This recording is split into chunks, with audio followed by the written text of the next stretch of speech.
Namo tassa bhagavato arahato samma sambuddhassa. Namo tassa bhagavato arahato samma sambuddhassa. Namo tassa bhagavato arahato samma sambuddhassa. Buddham Dhamman Sangham Namasami. Sadhu, sadhu, sadhu. Hello, fellow YouTubers, and welcome to question and answer session this evening. So, like I mentioned last night in my video, I'm going to do a couple of videos this week on question and answers because we have quite an influx of questions to go through that have been backlogged over the last couple of weeks. So, I've got 5 questions this evening, and I'm going to do my best to try and answer these as best as I can for you guys. So let's get straight into it, okay? So we've got the first question. Hello, Bhante Samadhi. Greetings from Dorchester, England. That's a long way from Australia. I was wondering if you can help me. I live in a bungalow by the street, and recently it looks like they have decided to pull up the road. There is lorry drivers and machinery from early morning all the way up until the evening out the front, and it's driving me bonkers. I work from home and I'm finding it increasingly difficult to focus. I have tried meditation to try to regain focus, but it's not working. I'm getting really annoyed and fed up with it all. I have made a complaint, but nobody seems to be listening. Can you please give me some advice on how I can deal with this situation? I love your meditation videos. Please keep them coming. Sincerely, Judith. Okay, thank you for your question, Judith, and reaching out. So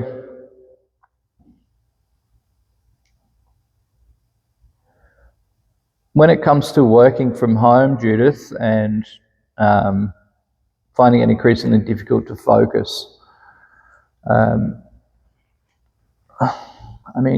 I could suggest maybe get some earplugs or some headphones of some form to block out the noise while you're working. It's quite difficult when we have these loud noises, especially when you're trying to concentrate at work. When you're not meditating and you obviously have to do your job, I recommend just being mindful about the whole situation and just understanding that what's occurring outside seems to be a necessity to pull up these roads. The government or the council in your county or suburb or whatever, I think, have instructed for this to occur. So as practitioners, we just need to understand the impermanence of nature and just understand that what's occurring outside and around your house is impermanent. It's temporary and it's not going to last forever. So there's something to look forward to, just understanding that the nature of what's occurring, it's not a permanent thing, okay? So when I say to be mindful about the situation is just have some compassion and just understand that they also have a job to do, like yourself. And these people actually doing the job themselves, they are more than likely not purposely making noise for unnecessary reasons. So let's have compassion towards what's occurring outside and understand that there is an end to the situation, okay? Now, when it comes to doing meditation, if that noise is still happening outside, try and use the noise as the focus of your object of your meditation, okay? And just analyze how it's making you feel. So Vedanapassana, is it making you feel pleasant, unpleasant, or neutral? I'm assuming it's going to be an unpleasant feeling that you're having. But just be in the present moment and just observe the noise and perhaps put some metta towards it, some loving kindness and some compassion, and just understand that they do have a job to do. It's not happening 24 hours a day because they have to go home in the evening and sleep. So at least at nighttime you can get some sleep. And may I also suggest is just maybe deterring your practice until the evening, until they leave, and that remedies that situation. So then you don't have to endure the noise when you're doing your practice. If you do want to practice, then try using the noise as your object of meditation, okay? And see how that goes for you. That, if anything, will strengthen your practice. And like I said, working during the day, this can I can relate. This could be quite difficult, but like I said, try to think of something that we can do to solve that situation. Maybe get some earplugs or some noise-cancelling headphones or something like that, okay? That's probably the best I can do with that scenario, Judith. Some things are out of our control. What we do have control, though, is ourselves and what's happening here and in the mind. So we have control of this. External things that are happening outside of this body, we don't always have control of. So we need to understand that as well, okay? Hopefully that helps you, Judith. Question 2. Bhante, I have been looking for suitable meditation apps to use for my practice. Firstly, can I get your thoughts on the use of guided meditation apps?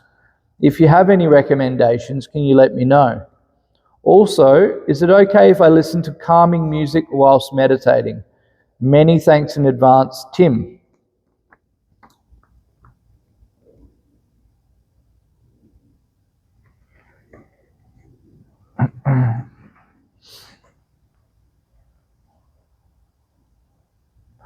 The answer to the first part of your question there, Tim, depending on, it says here, guided meditation apps. So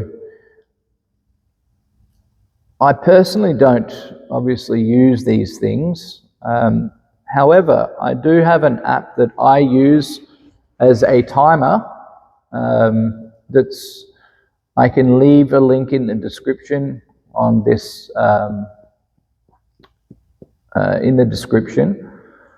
It's called Insight Timer, and basically this, you can set a timer with different noises and chimes and gongs and singing bowl noises and things like this, and you can set a desired time for your practice, so 30 minutes, an hour, 2 hours, however long it may be. And you can also set timer that sort of goes off maybe 5 or 10 minutes prior to the main timer going off. I find this app to be quite good. Again, it's called Insight Timer. I don't use any of the guided meditations or anything like that. However, they have got things that you can use if that's the road you want to go down. It's entirely up to you. I think there's a couple more apps called, I can't remember what they're called. If you go to your app store, though, I'm sure you'll be able to find, if you go to the highest ratings, I'm sure you'll be able to find something. Like, I think there's one called Calm, and there's another one too, but I'm not sure of what it's called. I personally don't use them though, Tim. But Insight Timer I use for the bell, for the sound. I find that quite useful. It also keeps a log of the time, the duration, how long you've been meditating for, things like that. So I find a bit of value in that timer itself in the app, but I don't actually use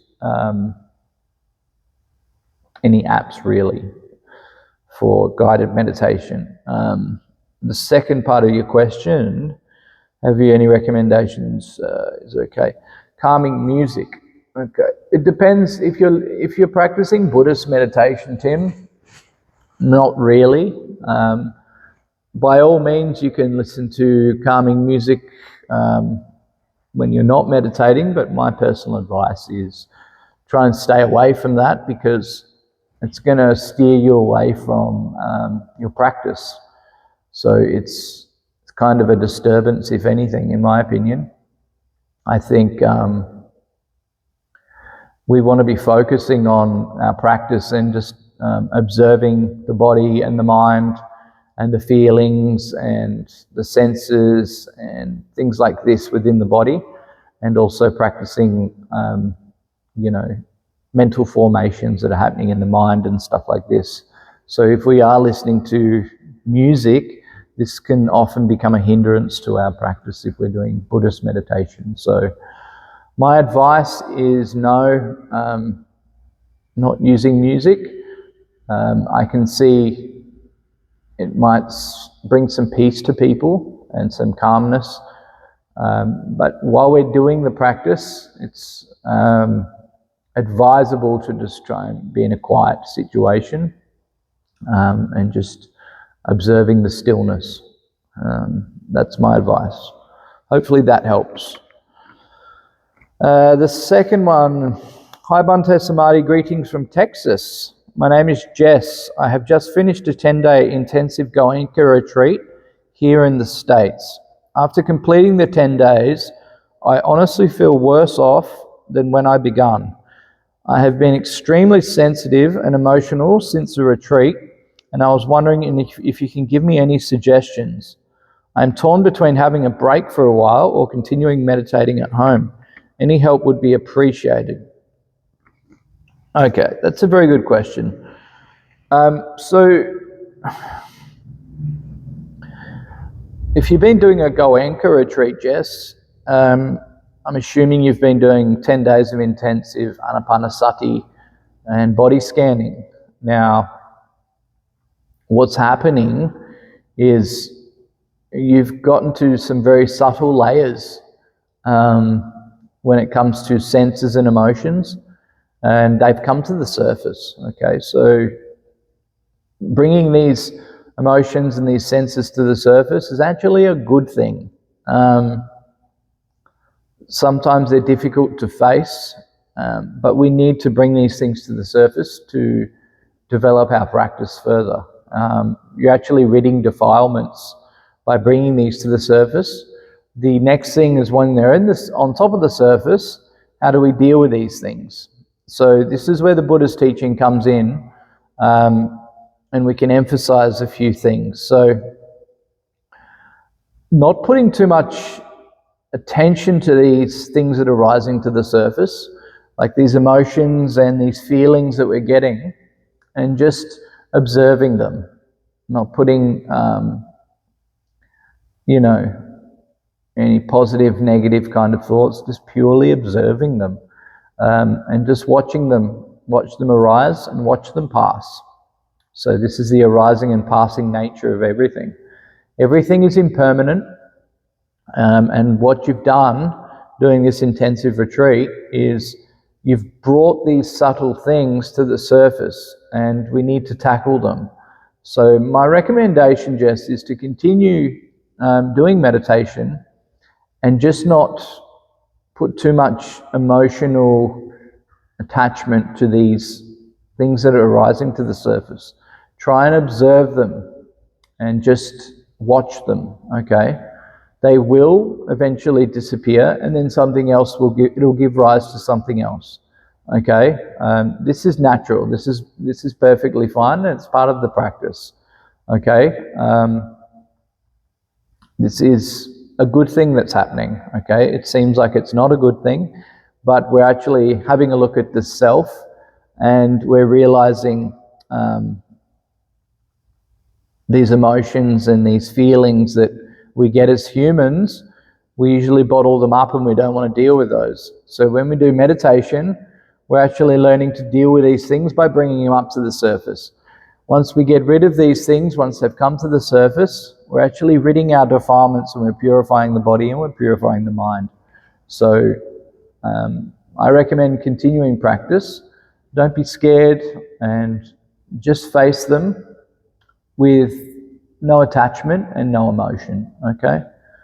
But keep it up. It looks like you've done well. Generally after these intensive retreats, we do have these things come to the surface. So don't worry, they will pass. This is the arising and passing nature of things, okay? But please continue your practice. Next question is, wanting to remain anonymous, can you explain to me why meditation is so difficult?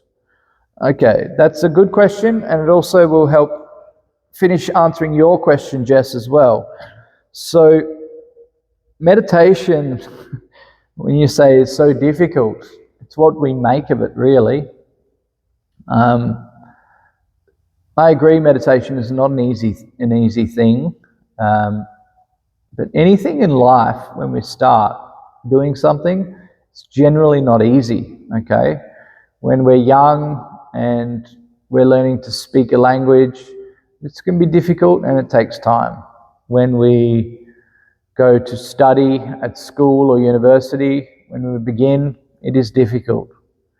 When we go to the gym and we start lifting weights to gain muscles or to have some form of nice physique that we want to acquire, this is also difficult. You'll find when you start a job, a new job at work, whatever workplace it may be, when you start, it is also quite difficult. This is the nature of reality, okay? We're humans and we need to learn and develop things, okay? So meditation's no different in the sense where we need to practice in order to get better at it. It's like anything, okay? And discipline, repetition is usually the answer when it comes to getting better at something, okay? We need to learn these things. We need to have discipline to continue doing these things as much as possible. And then, as time goes by and we progress further and further, it will get easier and it will become more rewarding and more beneficial, okay? So meditation isn't easy because what we're doing is we're actually seeing the nature of reality. And in our case, that is the nature of understanding that everything is impermanent, everything is changing around us, including ourselves, including this body that we class as ours. It is changing, constantly evolving. We have hair growing, we have hair falling out, we have hair changing and going grey and white. We have our face appearing once all tight and plump and everything, and then eventually getting old and wrinkly and floppy, the skin. This is, we have amazing eyesight for most of us when we're younger, and then as we get older, our eyes start to dissipate and start to fade away and become old, and our retinas and corneas don't start working, they don't work correctly. We can keep going on, but impermanence is everywhere. It's within our body, it's within our mind, it's within the self, it's within everything that we perceive with our eyes. It's always changing. Everything is literally changing. So that's anicca. Understanding meditation brings rise to this. It also brings rise to understanding everything around us, and everything that we endure is also suffering. From time to time we have suffering of some form. And understanding the nature of suffering at a deep level is the acquirement of doing productive meditation, okay? Not self. Understanding the true nature that we're not actually this body and everything is temporary again. So these things meditation brings to the surface. So in also the previous question in Jess's case, these things are coming to the surface because of the practice, and how we deal with these situations is up to us, but fortunately the Buddha's laid out many fundamental paths that we can follow, and essentially like toolkits that we can utilize. So just being an observer is probably my best answer. and just observing things without having any emotional attachment to them, and just watching them arise and watching them pass. We also have cause and effect. There's many things. If you do some research and have a look into Buddhism, the Buddha's laid all these things out. I can go into them, but it will go on for a long time. We have spiritual faculties, we have nama rupa. There's many things that happen. We have sense perceptions, many things for us to look at to develop our practice. So I suggest having a look at some of my guided meditation videos, and we go into more specifics with types of practice. And then you can have a look, and I think meditation won't be as difficult. And like I said, consistency definitely pays off, as they say, because the more you do things, the easier and the better it becomes, or the better you become at it. So that is why meditation can potentially be so difficult. Okay. Next question and last question. Namaste Bhanteji. I am Anurag from Delhi. I'm having some issues in my meditation practice, which I do in the morning 2 hours and evening 2 hours. I'm practicing meditation from the last 20 years, but during the last 2 years, I have started getting very deep vibration in my third eye region whenever I go deep into meditation. This vibration then alters my breathing process automatically. My left nostril closes internally and breathing happens only from the right nostril. The vibration in the third eye region becomes so much strong that it translates into pain, and this pain breaks the deepness of meditation. However, when I come out of meditation, then the breathing becomes normal and the pain subsides. I was not having this issue before 2 years. Due to this, I'm not able to sit properly for 2 hours, which I was able to sit previously. I would like to have your guidance in this issue, bowing on your feet. Okay, and the title body of this email says, Doubts Regarding Meditation. Okay. Thank you for your question, Anurag Chung. Thank you. I greatly appreciate it. So clearly you've been doing practice for quite some time. It's very admirable of you, and you should continue doing so. Now, to answer this question is, I need to kind of understand what kind of practice you're doing, Anurag. I'm assuming that it's some form of maybe Hindu, Kundalini, or Tantric, or some kind of Indian-style meditation. We sort of practice Buddhism here, so I can give you advice as a Buddhist monk. I'm not saying change your practice. If you're enjoying doing your practice, then do so. But looking at your message, it looks like you've reached a bit of a standstill with your practice. So again, not knowing what kind of practice you're doing makes things a bit difficult to answer this with an accurate answer. But what I could say is, when it comes to your third eye, we don't really talk about this much in Buddhism. There's not really any suttas that reference it too much. There's a couple that we kind of speak of, but I think in this case, we need to, when you're doing your practice, is don't put too much emphasis and concentration on your third eye. And if anything, use your primary object as being your breath, and just try and focus on the in and out breath.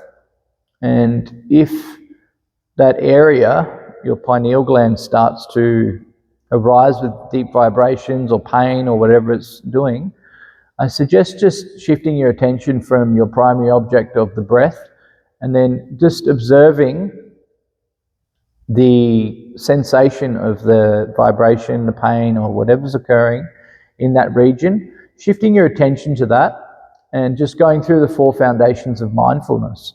So understand contemplation of the body, the feelings, contemplation of the mental formations, and contemplation of the mind. And just go through those and just see how it's making you feel. Obviously unpleasant, I'm assuming. And just label those. And when you shift your attention to that area, just label it. Label it as pain, pain, pain, or vibrating, vibrating, vibrating. And then shift your attention back to the breath. And use the breath as an anchor point, okay? Just have your primary target as being focusing on the breath, and anything else that's happening around the body or any internal or external phenomena, just shift your attention there and then put it back to the breath, okay? I think that's the best advice I can give you from a Buddhist standpoint if you're doing non-Buddhist kind of meditation, okay? You might have to maybe alter your practice a little bit. Again, I suggest, it seems like you've been practicing for, 20 odd years, and you're sitting for a long duration. So I think you're quite adequately, doing your practice at a high level. But I think maybe it's time to have a look at just altering a couple of things, having a look at Anapanasati Sutta, or just having a look at, I think they call it pranayama or pranic breathing in Hinduism, and just focusing on the breath, okay? Anything else that's happening around, you mentioned here about the nostril being blocked. If that's the case, then just observe. And when one of these nostrils blocks up, then just observe the breathing through the other nostril. That's perfectly fine. And just observe the breath and observe that nostril being blocked, and just label it blocked, blocked, and then go back to the breathing. Okay? If you're breathing through one nostril, then so be it. Don't put too much attention onto it. Just be the observer. Okay? That's my best advice I can give you. However, if you do want to send me another email and my advice hasn't worked for you, I'm happy to give you some more one-on-one guidance if you like. If you want to reach out by email, and we can get in touch via Zoom or WhatsApp, and I'm happy to give you some personal advice regarding that matter. But yeah, as for now, best advice, focus on a primary object like the breath, and then once something arises in the body, or even the mind for that matter, shift your attention there, label and note it, and then go back to the breath. And just try to concentrate on that breath, almost like nothing else matters, okay? And see how you go. So that is all the questions for today. Some of those questions I found quite difficult to answer. I really wanted to give you guys the best advice that I could. But yeah, some of these are difficult kind of answers that I've had to give. So hopefully I've helped most of you, hopefully all of you, in some way, shape or form. So that is all for tonight. Tomorrow I'm going to do... we have a special guest tomorrow.